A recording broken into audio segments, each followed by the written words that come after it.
Radio sugar 90.8 FM community radio station तुम्ही ऐकत आहात. मी धनश्री आहे तुमच्यासोबत. आणि आज आपण सगळे जाणतोच कविश्रेष्ठ कुसुमाग्रजांची आज जयंती आहे आणि त्यानिमित्त आपण मराठी भाषा गौरव दिवस साजरा करत असतो. श्रोतेहो, खूपदा कसं होतं, आपण आपल्या मातृभाषेविषयी गौरवोद्गार काढत असताना किंवा मातृभाषेची आठवण काढून तिचा गौरव करत असताना अशा काहीतरी औचित्यपूर्ण दिवसांची वाट पाहावी लागते आणि हे खरं तर खेदजनक आहे. त्याच विषयी गप्पा मारण्यासाठी आज आपल्या सोबत असणार आहे श्रुती जंगम. श्रुतीची ओळख काय, ती नेमकं काय करते, याविषयी आपण श्रुतीकडूनच जाणून घेऊया. श्रुती, पहिल्यांदा तुझं रेडिओ शुगरच्या स्टुडिओमध्ये खूप स्वागत आणि तुझी ओळख आमच्या श्रोत्यांना करून दे. धन्यवाद धनश्रीताई. सर्वप्रथम मी रेडिओ शुगरच्या माध्यमातून आपल्या सर्व श्रोत्यांना आजच्या मराठी भाषा गौरव दिनाच्या शुभेच्छा देऊ इच्छिते आणि आज तू मला इथे निमंत्रित केलंस त्याबद्दल मी तुझे मनापासून आभार मानते. जसं तू बोलताना सांगितलंस की आपल्याला मराठी भाषेचा गौरव साजरा करण्यासाठी एका दिवसाची वाट पाहावी लागते, हे अर्थातच खेदजनक आहे. परंतु निदान आजच्या दिवसाचं औचित्य साधून तरी आपण मराठीबद्दल बोलू लागतोय, हाही एक मुद्दा मला असा वाटतोय. म्हणजे आशेचा किरण थोडक्यात आशेचा किरण आहे की अजूनही ती आशा अजून जागृत आहे लोकांमध्ये की मराठी ही आपली भाषा आहे, निदान हे तरी लोक अजून म्हणत आहेत. जसं की सुरेश भट सांगतात की पाहुणे जरी असंख्य पोचते मराठी, आपुल्या घरीच सलसोचते मराठी. हे असे असंख्य खेळ पाहते मराठी, शेवटी मध्यांत तख्त फोडते मराठी. आपण पाहतो की आजच्या जागतिकरणेच्या वाटचालीकडे जाताना इंग्रजी ही पूर्ण आपली संभाषणाची भाषा बनलेली आहे. कदाचित आपणही कुठेतरी त्या इंग्रजी भाषेला लागलेल्या एका ग्लॅमरस स्वरूपामुळे आपणही आपल्याला त्या भाषेचं आकर्षण लाभलेलं आहे. त्यामुळे आपण स्वतःमध्येही झोकून पाहिलं तर आपण जाता जाता एका मराठी वाक्यामध्ये किती इंग्लिश शब्द बोलून जातो हे आपल्यालाही कळत नाही. अगदी बरोबर. त्याच्यामुळे आपण कुठेतरी आपली मराठी आणि नुसती मराठी यामध्ये आपण फरक करायला शिकलेलो आहे आणि त्याच्याबद्दल आजकाल आपण बोलणं गरजेचं आहे, कारण बोललो तरच तो विषय वरती येऊ शकेल असं मला वाटतं. बरोबर आहे. उद्देश तर तुझा कळलाच, पण मी जसं म्हटलं तसं श्रोत्यांना तुझी ओळख मात्र करून द्यायला हवी आपण. तुझी पार्श्वभूमी सांग, तू काय शिकतेयस, काय करतेयस? माझं पूर्ण नाव श्रुती संतोष जंगम. मी राहणार इस्लामपूरची आहे. मी सध्या कृषी महाविद्यालय पुणे, महात्मा फुले कृषी विद्यापीठाचे कृषी महाविद्यालय पुणे इथे 3rd इयरला BSc ॲग्रिकल्चरची डिग्री घेत आहे. सध्या जरी मी इंग्लिशमधून BSc ॲग्रिकल्चर करत असले तरी सुद्धा मी एक अभिमानाने सांगते की माझे लहान गट ते 10वी इथंपर्यंतचं शिक्षण हे आदर्श बालक मंदिर हायस्कूल इस्लामपूर इथे मराठी मीडियममधून झालेलं आहे. आणि मराठी दिनाबद्दल बोलताना मला हे नमूद करायला इथे आवडेल की जरी माझं शिक्षण हे मराठीतून झालं असेल, 5वी नंतर मी सेमी इंग्लिशमध्ये आले, पण माझे जे बहुतांश सब्जेक्ट्स होते ते मराठीमध्ये होते.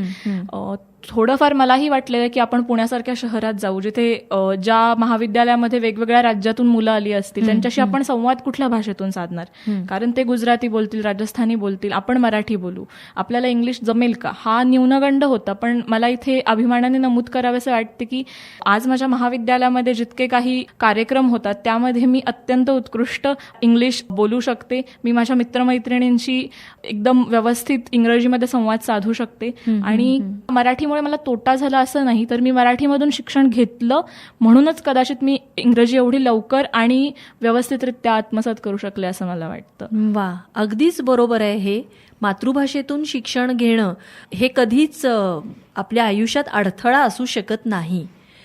तुमच्या आयुष्यात तुमच्या प्रगतीच्या आड ते कधीही येत नाही हे दाखवून देणारं हे उदाहरण आहे तुझं, असं मला म्हणावंसं वाटतं. खरं तर या सहज गोष्टी आहेत. आपलं शिक्षण जे आहे, प्राथमिक असेल किंवा माध्यमिक असेल, ते आपल्या मातृभाषेतून होणं हे खूप सहज झालं पाहिजे. पण आज त्या गोष्टीचं विशेष कौतुक करावं अशी वेळ आपल्यावर आलेली आहे. याचं कारण काय आहे याविषयी तू सांगावंस असं वाटतं?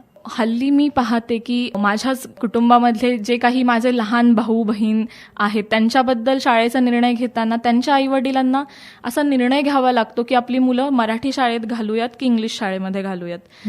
कदाचित माझ्या वेळी माझ्या आईबाबांच्यापर्यंत हा निर्णय ही गोष्ट नव्हती आणि कदाचित ताई तुझ्या जनरेशनच्या वेळी तर आपोआप पालक आपल्या मुलांना मराठी शाळेत घालायचे असा निर्णय असा त्यावेळी नव्हता. तर मी या विचाराची आहे की आपण घरामध्ये मराठी बोलतो. महाराष्ट्रामध्ये जवळजवळ 90% घरांमध्ये रोजची बोलण्याची भाषा मराठी असते. बरोबर. आपण आई मला खायला दे बोलतो. आपल्या घरामध्ये मराठी वृत्तपत्र असतं. आपण घरामध्ये मराठी बातम्या, मराठी सिरियल्स, मराठी मूव्हीज पाहतो. बरोबर. फिरायला गेल्यानंतर असेल किंवा काय असेल, किंवा आपण विरंगुळा म्हणून जास्तीत जास्त मराठी गाणी ऐकतो. हल्ली बॉलिवूड वाढल्यामुळे आपण जास्तीत जास्त हिंदी ऐकतो, पण इंग्रजीचा प्रभाव अजून मनोरंजक क्षेत्रात आपल्या इकडे इतका जाणवत नाही. अगदी बरोबर.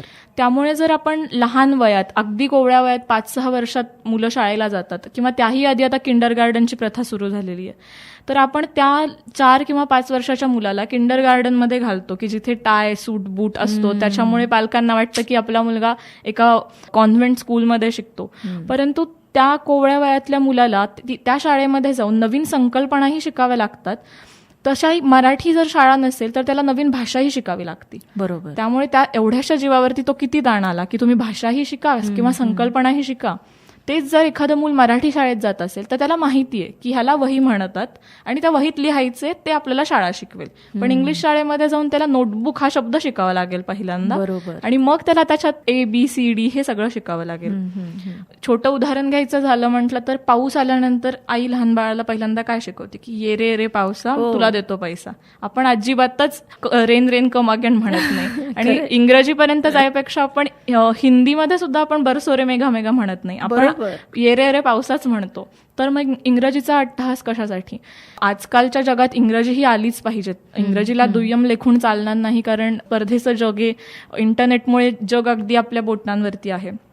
त्याच्यामुळे इंग्रजीला दुय्यम न लेखायचा हा मुद्दा तर आहेच, परंतु त्यासाठी जर आपण मराठी शिक्षण सोडत असू तर ते उपयोगाचं नाहीये. बरोबर. आपण मराठी शिक्षण घेऊन सुद्धा लहान वयात आपल्यावरती भाषा आणि संकल्पना दोन्ही शिकायचा ताण येतो.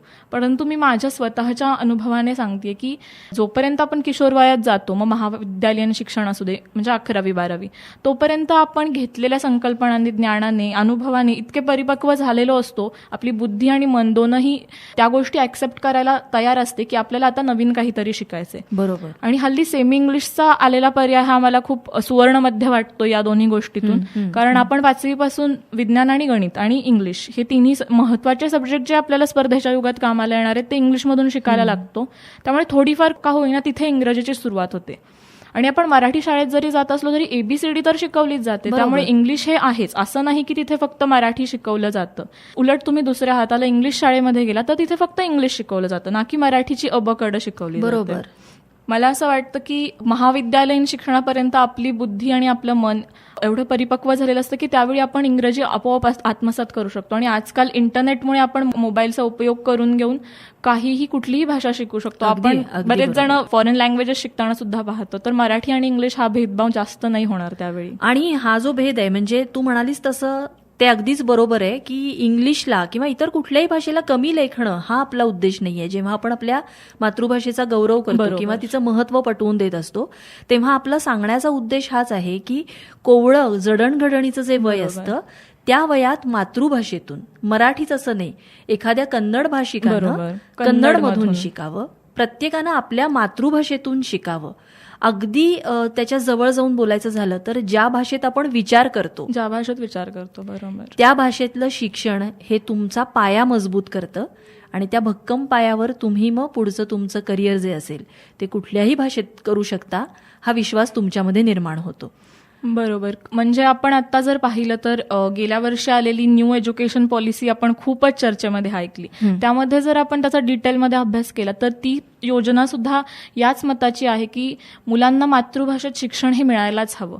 कारण विचार करण्याची प्रक्रिया जी असते ती आपली मातृभाषेमधूनच होते. उदाहरणार्थ घ्यायचं म्हटलं तर आपण आज सचिन तेंडुलकरशीही जरी बोललो, एक मराठी माणूस, मराठी शाळेत शिकलेला माणूस, तो आज इंग्लिशमध्ये किती बोलतो आपण हे पाहतोच. तर जरी त्याला जरी विचारलं तर मला वाटतं की हेच मत येईल की पहिल्यांदा मनात विचार हा मराठी येतो आणि बाहेरही इंग्लिश येते. मीही स्वअनुभवाने हे सांगते की कॉलेजमध्ये माझ्या जेव्हा काही बोलायचं असेल, मला कुणाची मुलाखत घ्यायची असेल इंग्रजीमधून, तर सुरुवातीला माझ्या मनामध्ये ते सगळं मराठीमध्ये तयार होतं आणि ते आपोआप ट्रान्सलेट होऊन माझ्या शब्दांवाटे बाहेर पडतं. Because English is just a language and not a measure of your intelligence. बरोबर. त्यामुळे तुम्ही कितपत हुशार आहात यासाठी तुमची हुशारी मॅटर करते, ना की तुम्ही कुठली भाषा बोलताय किंवा कुठल्या भाषेत शिकलाय. बरोबर. असं मला वाटतं. म्हणजे भाषा ही केवळ माध्यम आहे बरोबर. तुमचं ज्ञान, तुमची माहिती इतरांपर्यंत पोहोचवण्याचं, आणि तिथेच गल्लत होते आणि म्हणून हा सगळा गुंता निर्माण झालाय का? हा गुंता कदाचित अजून एक मुद्दा आहे की कदाचित हा फक्त आपल्या भारतीयांमध्ये थोडाफार जास्त प्रमाणात पाहायला मिळतो. आपल्याकडे उपलब्धता खूप आहे त्याच्यामुळेही असेल कदाचित. कारण आपण पाहिलं तर आज जागतिक लेवलचा फुटबॉलपटू लिओनेल मेस्सी सगळ्यांनाच माहिती आहे. त्याचे कुठलेही इंटरव्ह्यूज आपण पाहिले तर 90% इंटरव्ह्यू स्पॅनिश भाषेत असतात. बरोबर. मग आपलाच हा इंग्रजीचा किंवा इतर कुठल्याही भाषेचा अट्टहास का? जर आपल्याला शिकायची आहे ती भाषा तर आपण ती शिकू शकतो त्या योग्य वयात आल्यानंतर. सुरुवातीपासून आपण त्याचा अट्टहास धरला. आपण आज आसपासच्या जगामध्ये जर पाहिलं तर आपण असं बघू शकतो की इंग्रजी माध्यमात जाणारी मुलं इंग्रजीही बोलतात पण त्यांचं मराठी पूर्णपणे कच्चं असतं. मला एक इथे किस्सा सांगावासा वाटेल. हल्लीच मी एका लहान मुलाच्या संपर्कात मध्ये आले. त्याने मला विचारलं की ताई, मूनला मराठीमध्ये काय म्हणतात ग? मी खरंच आश्चर्यचकित झाले की 4थी मध्ये जाणाऱ्या मुलाला जर मूनला चंद्र म्हणतात हे माहिती नसेल तर आपण नाव सोनूबाई आणि हाती कथलाचा वाडा अशीच परिस्थिती झाल्यासारखी आपल्याला इथे दिसते. नाही, आणि या गोष्टीचं कौतुकही केलं जातं किंवा ते ग्लोरिफाय केलं जातं. राईट. की मुलांना इंग्लिश शब्द माहिती आहे पण मराठी शब्द माहिती नाही. पण हेच जर मराठी माहिती आणि इंग्लिश माहित नसेल तर लाजिरवाणी गोष्ट होते ती पालकांसाठी. जनरली समाजामध्ये आपण असं पाहतो की मराठी भाषेला आपण डाऊन मार्केट हल्ली समजतो. पण मग आता जर मेस्सी स्पॅनिश बोलत असेल तर त्याला आपण डाऊन मार्केट नाही म्हणणार. मग आपण आपल्याच मुलांना, आपल्याला स्वतःलाही आपण का तसे म्हणतो? अगदी बरोबर. आपण स्वतःलाच जर आपली भाषा डाऊन मार्केट म्हटलो तर मग गौरव दिनाचा असा साजरा करण्याचा आपल्यावरती वेळ येतो. खरंच आहे. अगदीच बरोबर आहे. हा, आणि आपला आजच्या गप्पांचा विषय असेल, उद्देश असेल, केवळ याचसाठी आहे की ही तळमळ यासाठी आहे की हा गौरव मराठी या एका भाषेचा नसून हा प्रत्येकाच्या मातृभाषेचा असला पाहिजे. बरोबर. मला अजून एक असं वाटतं की मराठी भाषा किंवा कुठलीही मातृभाषा जी असेल, आपण पाहतो की साहित्य जे काही अवेलेबल आहे ते आपल्याला मातृभाषेत जेवढ्या मुबलक प्रमाणात मिळेल त्या त्या वयाला अनुसरून असलेलं हे आपल्याला इंग्रजी भाषेमध्ये किंवा कुठल्याही परकीय भाषेमध्ये ते इतकं मुबलक प्रमाणात आपल्याला अवेलेबल नाही होणार. मी लॉकडाऊनमध्ये असताना आमचे क्लासेस बंद पडले, सगळेजण घरात होते. एक आकर्षण म्हणून मी आणि माझ्या वर्गमित्रांनी एक नवीन प्रोजेक्ट केला. मला तो इथे सांगावासा वाटेल. आम्ही एक युट्यूब चॅनल तयार केलं. आपण बघितलं की आजकालच्या जगात सगळं युट्यूब, इंस्टाग्राम, व्हॉट्सअपवरतीच चालतं. आम्ही एक युट्यूब चॅनल सुरू केलं, द इनसाइड वर्ल्ड, ज्याच्यामध्ये आम्ही समाजामध्ये जे काही प्रॉब्लेम्स आहेत, मग ते चायनीज ऍप बॅन्स असू देत किंवा पॉप्युलेशन एक्सप्लोजन असू दे किंवा रेप केसेस असू दे, यासारख्या सामाजिक मुद्द्यांवरती आम्ही व्हिडिओमधून आम्ही समाजाशी चर्चा करण्यासाठी एक माध्यम म्हणून आम्ही त्या युट्यूबला चूज केलं. त्या व्हिडिओचं जे स्क्रिप्ट आहे, म्हणजे जे आम्ही बोलू ते लिहिताना मला असं जाणवलं की यामध्ये सगळ्यात महत्वाचा जो भाग मला वाटला असेल तो म्हणजे की मी जे लहानपणी माझ्या शालेय जीवनात केलेलं वाचन होतं आणि ते वाचन मी मराठीतून केलं. त्यामुळे मी इतक्या मराठीतून किंवा म्हणजे मी पूर्ण इतका विचार करू शकले आणि त्यासाठी त्या साहित्याची खूप मला मदत झाली असं मला वाटतं. आपण बघू शकतो की आपण 5वी-6वीत असताना आपले पालक आपल्या मुलांना सांगतात की वाचन कर, वाचनाचा छंद हा एकदम चांगला छंद आहे, तू वाचन करायला पाहिजेस. तर त्यावेळी आपल्या घरचे आपल्या हातावरती पुलं ठेवतात, ना की शेक्सपियर. बरोबर. मग त्यामुळे जर मग तुम्ही इंग्रजी मीडियमच्या मुलाला तुम्ही पुलं ठेवले तर त्याला तुम्हाला पुलं कोण आहेत हे तुम्हाला आधी समजावून सांगावं लागेल. तिथून सुरुवात करावी लागेल. आपण मराठी साहित्य बघितलं तर राजा शिवछत्रपती, आदरणीय बाबासाहेब पुरंदर यांचं आपण वाचताना ते आपल्याला जाणवतो. त्यांनी जो राज्याभिषेकाचा सोहळा त्यामध्ये नमूद केलेला आहे, तुम्हाला जर तुम्ही मन लावून एकदम वाचलं तर तुम्ही स्वतः त्या राजसभागृहात उभे आहात आणि तो राज्याभिषेक तुम्ही अनुभवत आहात. असा इतिहास आपल्याला बाबासाहेब पुरंदर यांनी वाचायला शिकवला. खरंच आहे. पु ल देशपांडेंचं नंदाप्रभू वाचताना दुसऱ्या महायुद्धात जे काही हाल अपेष्टा लोकांच्या झाल्या त्या वाचताना तुमच्या डोळ्यात पाणी आल्याशिवाय राहत नाही. आणि ही तीच मराठी भाषेची जादू आहे. आपण जर शेक्सपियर वाचताना आपल्या डोळ्यात पाणी आलं तर ते येऊ शकतं, मी म्हणत नाही की ते येणार नाही, पण त्यासाठी एका वयाची जाण असावी लागते. आणि जे हे बालवय आहे, किशोरवयांच्या आधीच्या मुलांबद्दल बोलते मी, त्यामध्ये ती समज येणं थोडंसं आपल्या सराउंडिंगसाठी अवघड आहे. बरोबर आहे. आणि यासाठीच त्या वयात मातृभाषेतून शिकणं, तू म्हणालीस त्याप्रमाणे मराठीतलं जे विपुल साहित्य आहे ते मुलांना वाचायला देणं, त्याची ओळख मुलांना करून देणं, याचा खूप उपयोग त्यांना त्यांच्या पुढच्या आयुष्यात होणार आहे. आणि हे तुला तुझ्या अनुभवातून झाल्यामुळे आज तू इतक्या तळमळीनं सांगू शकतेस. कदाचित मलाही तसंच वाटतं की जोपर्यंत आपण म्हणतो की टाकीचे घाव असल्याशिवाय देव पण येत नाही, तर आपण खूपच साध्या गोष्टी आहोत. जोपर्यंत आपण स्वतःहून एखाद्या गोष्टीचा अनुभव घेत नाही तोपर्यंत मला वाटतं की ती गोष्ट आपल्याला कळण्यासाठी अवघड जाते. अनेक गोष्टी आपण मातृभाषेतून करत असताना, म्हणजे अगदी शुभेच्छा जरी देत असलो, बरोबर, आपण शुभेच्छा जरी देत असो तरी लहान मुलांचं दूर, माझ्या वयाची म्हणजे जी तरुणावस्थेतली मुलं आहेत किंवा ताई तुझ्या वयाची किंवा माझ्या पालकांच्या वयाची संपूर्ण पिढी आपण आज पाहतो की शुभ दीपावली आपण कधीच म्हणणार नाही. 100 जणांनी जर शुभेच्छा दिल्या त्यातले तर एखादा दुसरा जण शुभ दीपावली तुला शुभेच्छा देईल. सर्रास लोकांचा वापर हा हॅपी दिवाळी असतो. बरोबर. मग कुठेतरी मला वाटतं, मला एकदा माझ्या बहिणीने विचारलं होतं की दीदी, क्रिसमस हा सण तर आपण ख्रिश्चनांचा आहे आणि जनरली ख्रिश्चन्स हे युरोपियन्स आहेत, त्यांची भाषा इंग्रजी आहे, ते इंग्रजीमध्ये विश करतात आपल्याला, मग आपण का मराठीमध्ये करत नाही? म्हटलं आजपासून तू आणि मी मराठीमधून करूयात. सुरुवात ही आपल्याला आपल्यापासून करायची आहे. त्याच्यामुळे आपण खूप छोट्या छोट्या गोष्टी आहेत की हॅपी दिवाळी न म्हणता शुभ दीपावली म्हटलो तर त्यातून एक आपुलकी पण वाटते आणि समोरच्याला व्यक्त होतानाही ते एकदम सुंदर वाटतं. मला तुला सांगायला एक समाधान असं आहे की मी व्यक्तिगत पातळीवर नेहमीच अशा शुभेच्छा देत असताना मराठी भाषेचा वापर करते. आणि आजकाल तर आपण बघतो, मी तुला म्हटलं तसं, या मोबाईलच्या ह्याच्यात व्हॉट्सअप आणि या ह्याच्यावरून शुभेच्छांचा इतका वर्षाव सुरू असतो. कुठल्याही गोष्टीच्या शुभेच्छा दिल्या जातात. हॅपी संकष्टी ही सगळ्यात वाईट शुभेच्छा आहे असं मला वाटतं. तर हे जे आपण इंग्रजी आपल्या संस्कृतीत घुसवायला लागलेलो आहे, हे काही वेळानं विनोदी होऊन जातं. कुठल्याही गोष्टीचा आपल्यावरती पगडा पडणं ही गोष्ट एखाद्या मर्यादेपर्यंत नक्कीच छान वाटते. आज आपण मोबाईलच्या इंटरनेटच्या माध्यमातून इंग्रजी गाणी ऐकतो, स्पॅनिश गाणी ऐकतो. रिसेंटमध्ये सगळ्यात जास्त गाजलेली वेब सिरीज सगळ्यांना माहिती असेल, मनी हाइस्ट, ती मूळतः होती स्पॅनिश भाषेतली, पण त्याला जगातल्या सगळ्या लोकांनी डोक्यावरती घेतलं. बरोबर. ती डोक्यावरती घेण्यासारखी होती, त्याच्यामुळे लोकांनी त्याला इतका प्रतिसाद दिला. त्यामध्ये काहीच प्रॉब्लेम नाहीये. पण आपण दैनंदिन जीवनामध्ये आता मी बोलता बोलून गेले की प्रॉब्लेम इतपत आपण इंग्रजी वापरतो, यामध्ये काहीच गैर नाहीये.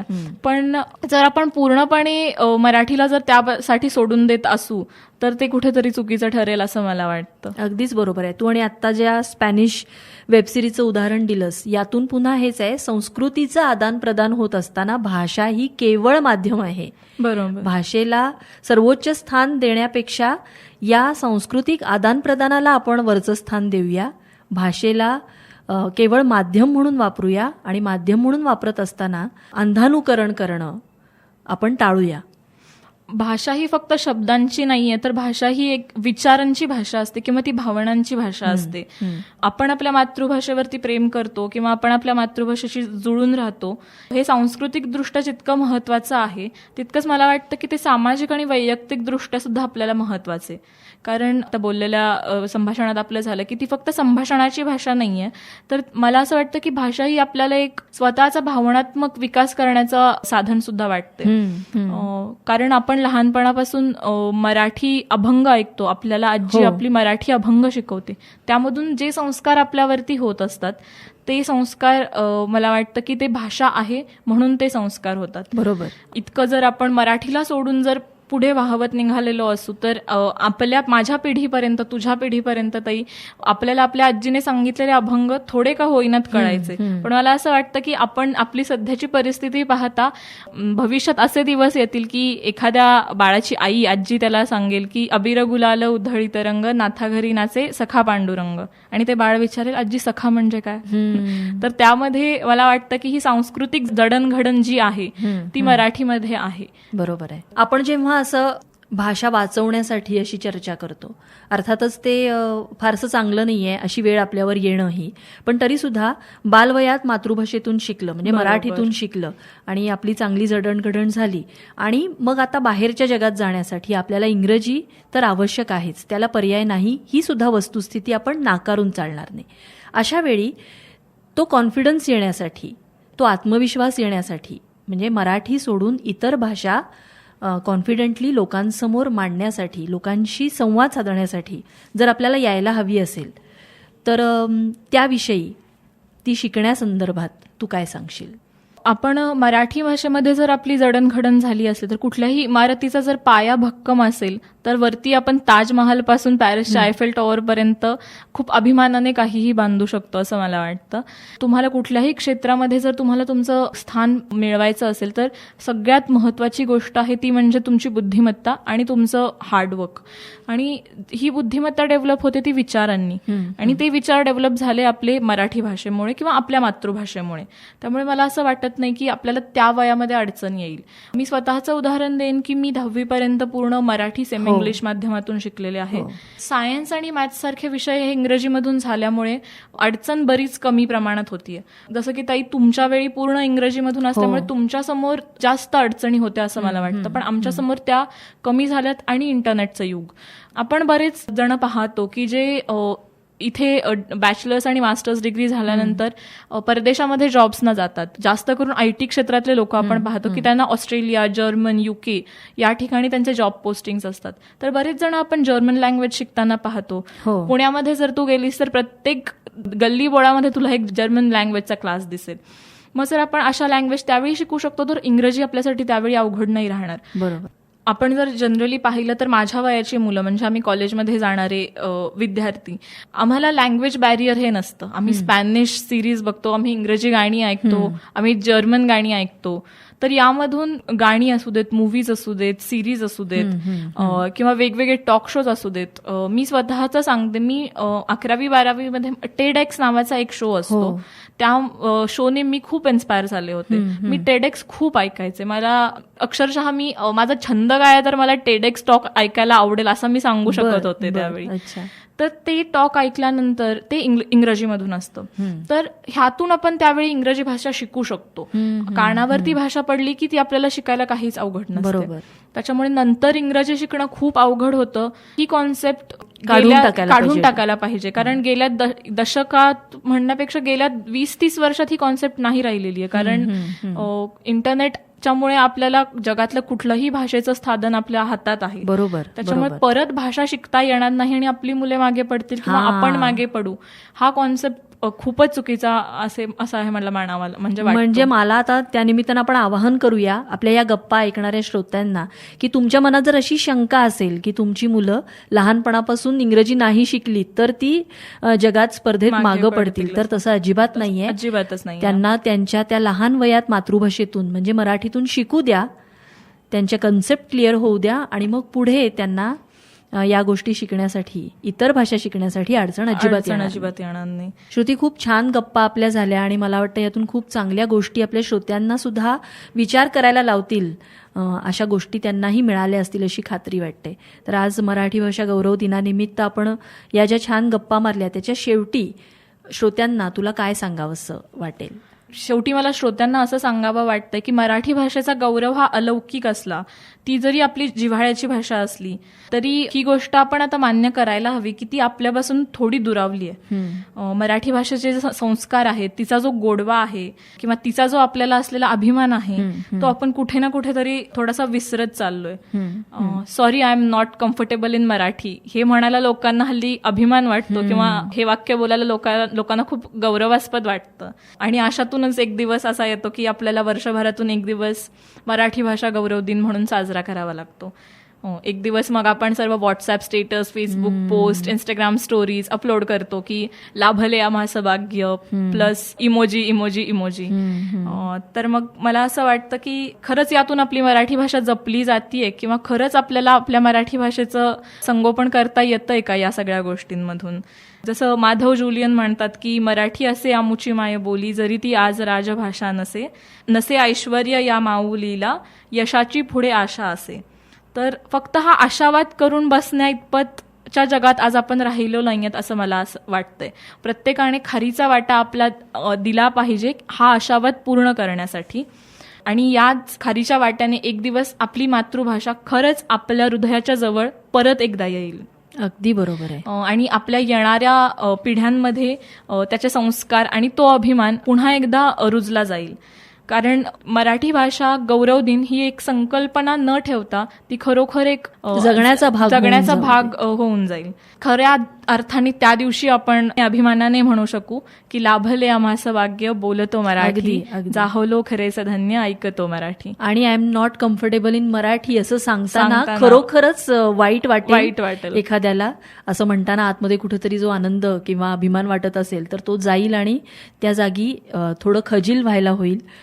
आणि या मराठीतून व्यक्त होताना, मराठीविषयी बोलताना, मराठी साहित्याची ओळख जगाला करून देताना प्रत्येक मराठी माणसाला अभिमान वाटेल. इथून पुढच्या सगळ्या पिढ्यांना ही मराठी अगदी जवळची होऊन जाऊ दे अशा आपण सदिच्छा व्यक्त करूया.